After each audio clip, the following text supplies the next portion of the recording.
7 अक्टूबर के दिन पूरी दुनिया दो भाग में डिवाइड हो गया और इजराइल फलस्तीन में बंट गया। 7 अक्टूबर यहूदी धर्म के लिए बहुत इम्पोर्टेंट दिन माना जाता है। इस दिन यहूदी एक साथ मिलकर धर्म ग्रंथ को पढ़ते हैं और जश्न मनाते हैं। इस खास दिन पर हमास, जो एक आतंकवादी संगठन है, हजारों की संख्या में रॉकेट्स दागने लगे, जिसके वजह से इजराइल में बच्चे और औरतें मारी गई और इजराइल ने अपने लोगों की जान के बदला लेने के लिए हमास के ऊपर अटैक करना स्टार्ट कर दिया। लेकिन हमास कौन है और इजराइल हमास पर हमला क्यों कर रहा है, इसके लिए हमें हिस्ट्री जानना होगा। जेरूसलम में 3 धर्म, मुस्लिम, यहूदी और क्रिश्चियन का पवित्र तीर्थ स्थल है। आइए समझते हैं कहां से यह वार स्टार्ट हुआ। स्वागत है आप सभी का SH न्यूज में। 7 अक्टूबर को सुबह 6:30 बजे इजराइल पर हजारों की संख्या में रॉकेट बरसने लगते हैं और इजरायली फोर्सेस IDF का कहना है कि करीब 2200 रॉकेट्स फायर किए गए हैं, लेकिन हमास का कहना है कि 5000 से ज्यादा रॉकेट्स फायर किए गए हैं। इजराइल का आयरन डोम, जो मॉडर्न टेक्नोलॉजी पे बना है और रॉकेट्स को हवा में मार गिराने की क्षमता रखता है, लेकिन 5000 से ज्यादा रॉकेट्स होने के कारण आयरन डोम भी फेल हो जाता है। और इसकी जवाबी कार्रवाई करते हुए इजराइल ने फलस्तीन पर अटैक किया, जिसके बाद गाजा में करीब 2200 से ज्यादा लोगों की जान जाती है। इजराइल और फलस्तीन के बीच बार बार होने वाले वार की सबसे बड़ी वजह क्या है, इसे जानते हैं, वो भी आसान भाषा में। हम सब ने न्यूज चैनल पे Hamas, temple mount, West Bank और गाजा पट्टी का नाम सुना ही होगा। और ऐसा क्या रीजन है जो पूरी दुनिया मिलकर इस प्रॉब्लम को सॉल्व नहीं कर पा रही है? इजराइल और फलस्तीन के बीच बार बार युद्ध होने की असल वजह क्या है, इसे जानने से पहले हमें इनकी हिस्ट्री जानना होगा। मैप से समझते हैं। वेस्ट बैंक और गाजा पट्टी, फलस्तीन देश और इजराइल तीनों एक दूसरे के आसपास में पड़ते हैं। वेस्ट साइड में जेरूसलम है, जिसके वजह से मुस्लिम, ज्यूइश और क्रिश्चियंस में लड़ाई होती रहती है। सन 1047 में किंगडम ऑफ इजराइल में हुआ करता था और यहाँ पर ज्यूइश लोग रहा करते थे, जिसके राजा का नाम सोलोमन था और इन्होंने जेरूसलम को अपने एम्पायर का कैपिटल घोषित किया और यहाँ पर टेम्पल बनवाया और जिसे हम टेम्पल माउंट के नाम से जाना जाता था। कई सालों के बाद यह जमीन अरब की कंट्रोल में आती है और अरब की आर्मी जेरूसलम में डोम ऑफ द रॉक बनाते हैं, जो सेकंड टेम्पल के पास था, और उसके थोड़ी दूर पर अल-अक्सा मस्जिद बनाते हैं। ऐसा इसलिए होता है क्योंकि हजरत मोहम्मद वहां पर इबादत किए थे। जिस जगह पर हजरत मोहम्मद इबादत किए थे उस जगह पर अल-अक्सा मस्जिद बनाते हैं और जिस पत्थर पर पैर रखे हुए जन्नत की तरफ चले जाते हैं उस जगह पर डोम ऑफ द रॉक बनाया जाता है। Second temple, dome of the rock, Al-Aqsa मस्जिद और वेस्टर्न वॉल, जहां पर ज्यूइश पूजा करते हैं, और 2 किलोमीटर की दूरी पर चर्च ऑफ द होली सेपल्कर है।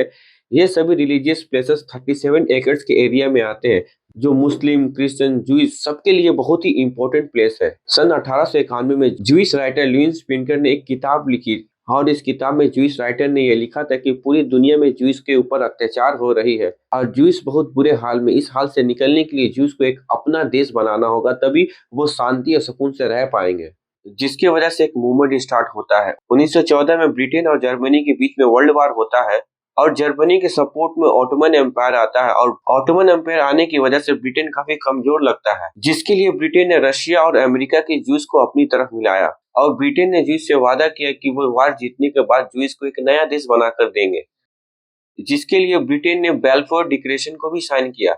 वर्ल्ड वार 1 के एक साइड ब्रिटेन, USSR था, जिसको ज्यूइश का सपोर्ट था, और दूसरी तरफ जर्मनी, जिसके साथ ऑटोमन एम्पायर का सपोर्ट था। जर्मनी को ऑटोमन एम्पायर का सपोर्ट होने के बाद भी 1918 में वर्ल्ड वार खत्म होता और जर्मनी वर्ल्ड वार 1 को हार जाती है और ब्रिटेन वर्ल्ड वार 1 को जीत जाती है। ब्रिटेन बेल्फोर डिक्लेरेशन के तहत यूरोप में बसे ज्यूइश को फलस्तीन के एरिया में माइग्रेट करवाने लगता है, जिसके बाद वहां के फिलिस्तीनी लोग इसका विरोध करने लगते हैं। 1933 से लेकर 1936 तक 1.7 लाख ज्यूइश फलस्तीन में माइग्रेट कर आते हैं। 1939 में वर्ल्ड वार 2 होता है। जर्मनी के सपोर्ट में अब की बार अरब्स आते हैं और ज्यूइश ने वर्ल्ड वार 2 में खुलकर ब्रिटेन का सपोर्ट किया था, क्योंकि हिटलर ने लाखों ज्यूइश को मारा था। फिर से जर्मनी और ब्रिटेन के बीच वर्ल्ड वार 2 होता है और एक बार फिर से ब्रिटेन इस जंग को जीत जाता है और ब्रिटेन ने रेजोल्यूशन के मुताबिक ज्यूइश को एक नया देश देने के लिए यूनाइटेड नेशन में एक प्रपोजल भेजता है।